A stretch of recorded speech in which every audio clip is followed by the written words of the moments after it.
迎收睇我呢個言話取經。今日嘅話題就係覺醒。其實每個人在覺醒前都會活活咁樣，好似俾人剝咗一陣皮。你相信冇？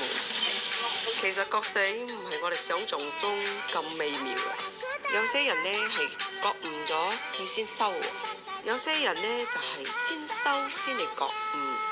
修身其實係一個好漫長嘅過程，所以我哋會稱佢係痛苦嘅過程。你會感覺到一切都唔好似你以前咁樣，一切都會重新去塑造起嚟。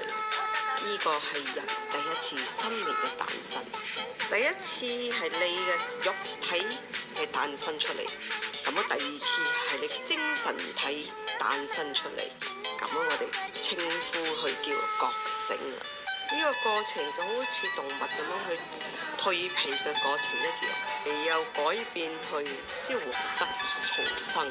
你會遇到生死嘅劫啦、情劫啦、疾病劫啦、六親無靠劫啦、求而不得劫啦，甚至一些毀滅性嘅嗰個打擊啊，全部都會出現喺你人生中。有句話講，你嘅心願越大，嗰個魔考你就越大。所以一個人開始進入到自己嘅生命覺醒嗰一刻，佢就會經歷好多磨難。第一個磨難就係情難，第二個磨難就係經濟難，第三個就係精神上嘅難。你會面對好多好恐懼啲嘢俾你考驗。當你行到覺醒嘅道路上，你就要多啲去做一個呢關。